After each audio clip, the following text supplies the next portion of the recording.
Hello friends, in this lecture we are going to discuss that if we have got the complicated network diagram, then how we can find the critical path.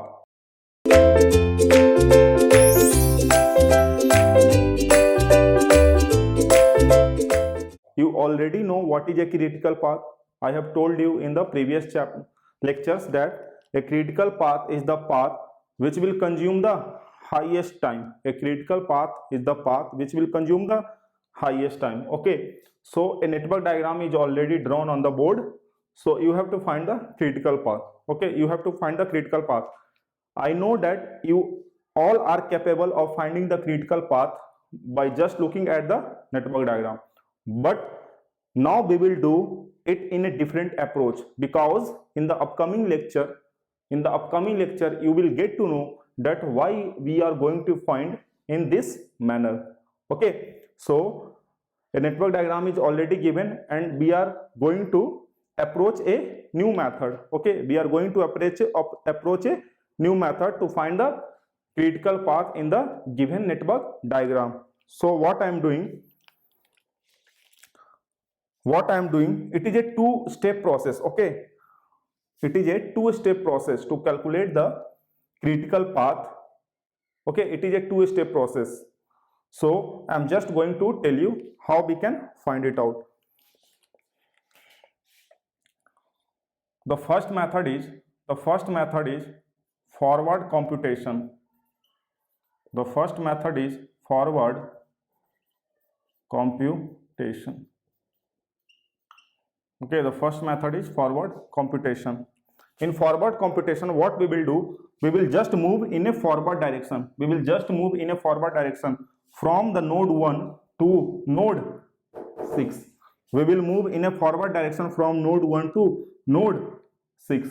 Okay, so I am making a column. At one column I am writing node, and in the second column I am writing time. Okay, time. So what are the different nodes? 1, 2, 3, 4, 5 and 6. So I am writing the different nodes. 1, 2, 3,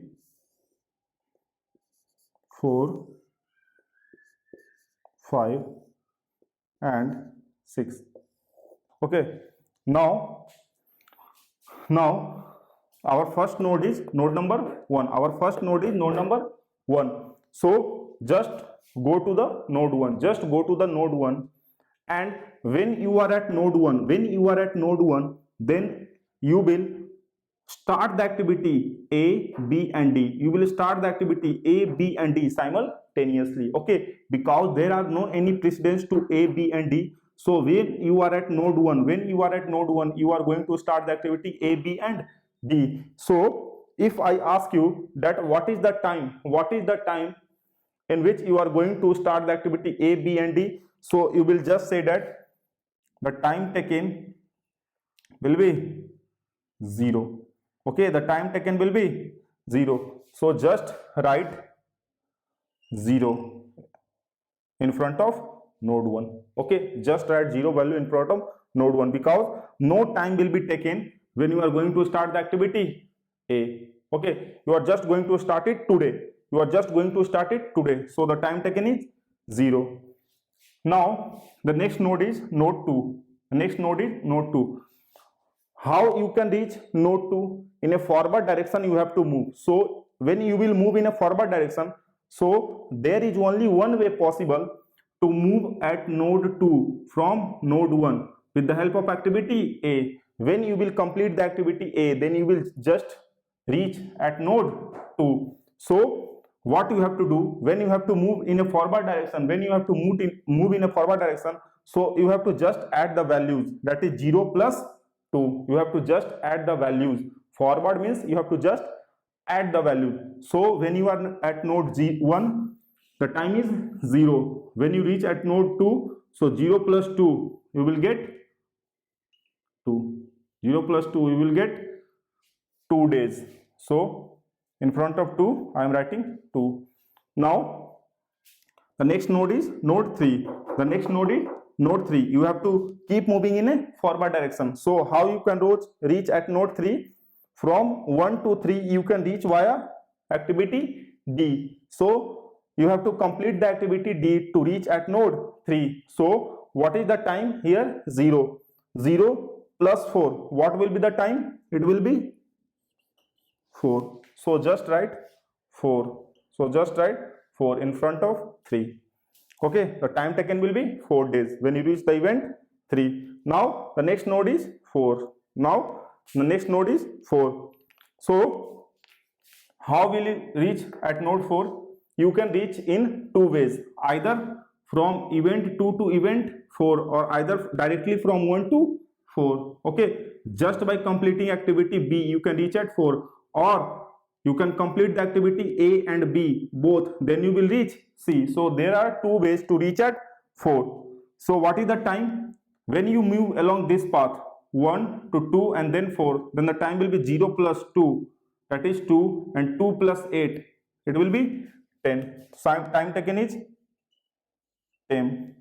Okay, and the other time, there is one way more possible through activity B. So here time is 0. 0 plus 3, what will be the time here at event 4?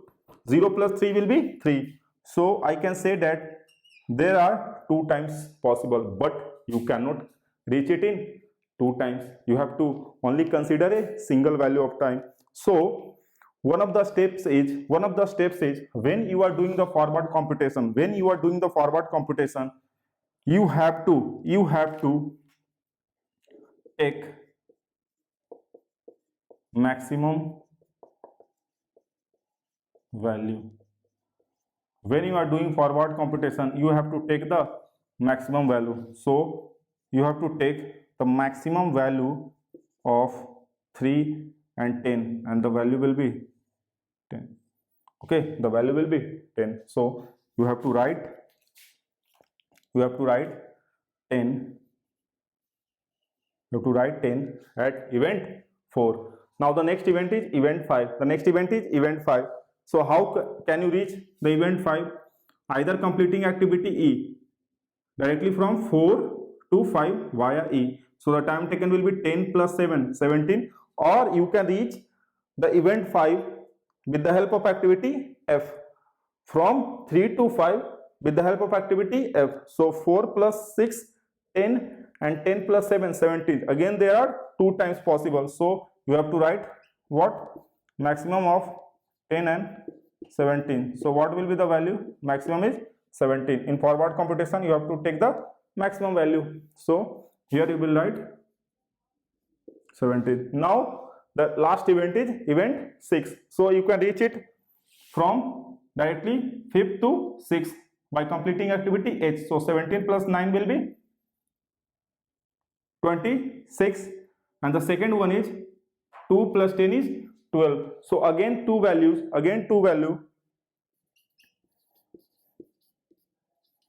12 and 26. So the maximum is 26. So the maximum is 26. So the maximum is 26. So just write 26. So just write 26. So 26 is the project completion time. This 26 is the project completion time, because you also know that the project completion time is the maximum duration. That's why we were considering the maximum values. Now you are getting it. The project completion time was the maximum time duration. That's why when you were moving in a forward direction, you were considering the maximum value, because the critical activity or critical path says that it is the path which consumes the maximum time duration. Okay, so 26 will be the project completion time. Now we have to repeat the same procedure. In backward computation. Okay, backward computation means we have to move in a similar manner from event 6 to event 1. Okay, in forward computation we have moved from 1 to 6. Now you have to move from 6 to 1 in a reverse direction. Okay, so a new table will be made. A new table will be made.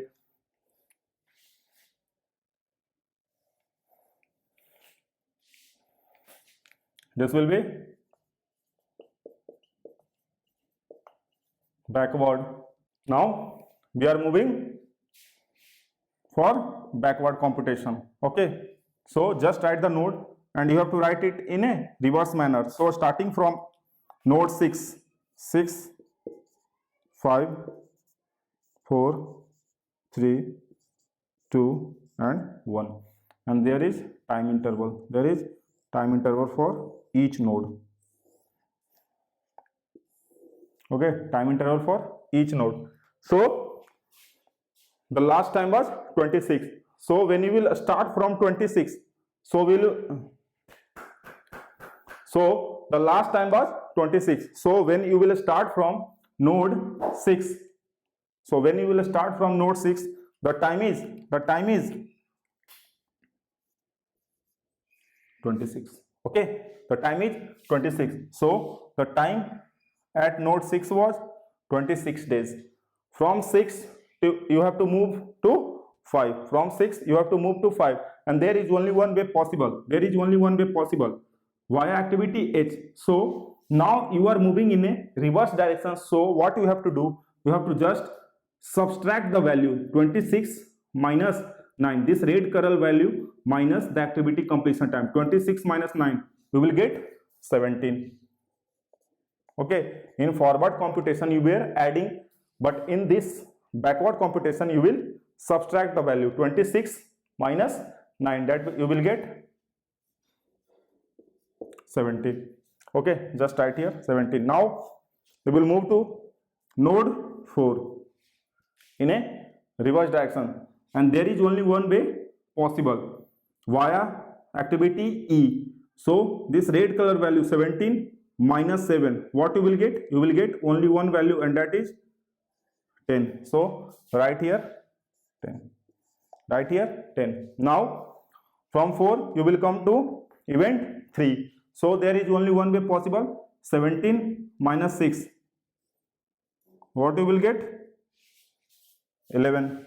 So just write here 11. Now to reach the event 2, there is two way possible, from 6 to 2 via activity G, or from 4 to 2 via activity C. So 26 minus 10, it will be 16,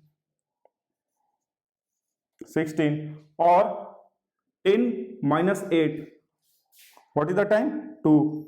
So again 2 times are there. So what you have to do, in forward computation you are taking the maximum value, so in backward computation you have to take the minimum value. So what you have to do, you have to just consider the minimum. 16 and 2, the minimum will be 2. So just write here with the red marker 2. Now the last node, that is node number 1. Look here, you can reach the node 1 via activity A, or you can read the node 1 via activity B, directly from 4 to 1 via B, or 2 to 1 via A. So 2 minus 2 is 0, and 10 minus 3 is 7. So again 2 values, so you have to consider minimum 2 and 7. 0. That is 2 minus 2 0, and 10 minus 3 7. So minimum is 0. So right here 0. So right here 0. Now if you have written your network diagram in this manner, if you have written the network diagram in your this manner, then you can directly point out the critical activities. First, if anybody asks you what is the project completion time, what you will say? 26 days. What you will say? 26 days. And just look at the values, just look at the nodes having same time values, 0 0, 2 2, 10 10, 17 17, and 26 26. Here it is different, 4 and 11. So I am just double marking it, the events which are having the same time value. Why? Because no, the paths which are double marked are the critical path. So you can directly say those activities which are having the same time in forward computation as well as in backward computation are critical activity. Those nodes which are having the same time, which were calculated with the help of forward and backward computation, will be your critical activity. Okay, will be your critical activity. Now I am going to make you one more observation. Okay, now I am taking any of the activity. Suppose I am taking activity F. I am taking out activity F. Activity was F. The time taken to complete the activity is 6 days. The head event is 5, and the time written here is 17 upon 17. The backward, or you can say the tail event was 3, and the time is 4 upon 11.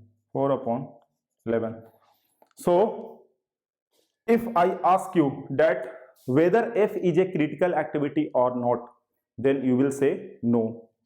You can directly say F is not a critical activity. F is not a critical activity because the time values here it is same. Okay, here it is same, but the 4 and 11 are not equal. That's why they will not be a critical activity. It will not be a critical activity. Okay, so, but if let's take activity E.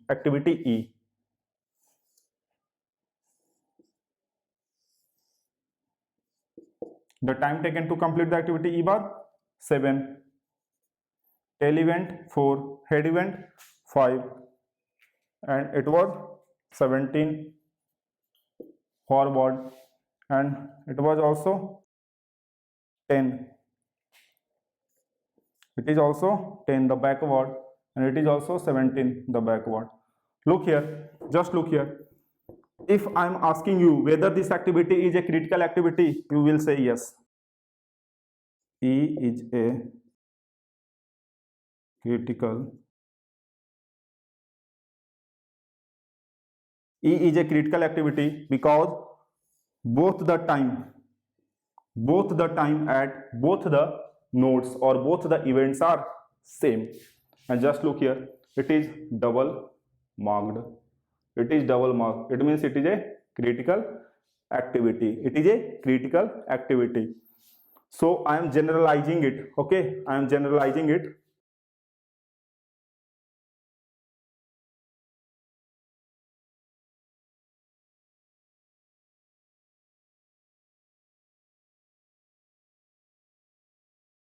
So what is this I? I is your tail event. It is your tail event. What is J? J is your head event. I have already told you about these things in the first lecture only, basic terms. Okay, what is this Tij? Tij is the activity completion time or activity time. Okay, Tij. What is 7 is Tij, and here 6 is Tij. What about these times? These blue colors times are calculated during forward computation, and these red colors were calculated during backward calculation. Okay, so during the forward calculation, upper one it is EST, early start time, and this one is early finish time, EFT, early finish time, and the red one is late start time, and this one is late finish time. So what is EST? EST is early start time, LST is the late start time, EFT is early finish time. And what is LFT? LFT is the late finish time. Okay, it is very important. In the next lectures we will study about float. So in float these will make the formulas only. Okay, so these naming you have to remember it. Okay, TIJ is activity time, early start, late start, early finish and late finish. So just when you will look at the critical activity, E is the critical activity, its early start and the late start. The difference between early start and the late start is 0. The difference between early finish and the late finish is 0. But those activities which are not a critical activity, their time difference will not be 0. Okay, so we can say that for a critical activity,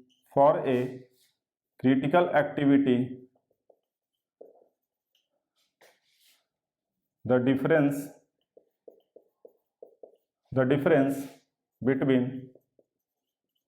between early start and late start is 0, and also the difference between early finish time and late finish time is also 0. Okay, so it is a note, and it is a 1 marks question. So if it is a critical activity, then early start and late start difference will be 0, early finish and late finish difference will be 0. But it is not applicable to a non-critical activity, it is only applicable to a critical activity. Okay, so just go through these namings, because in the upcoming lecture we will study about float and slack.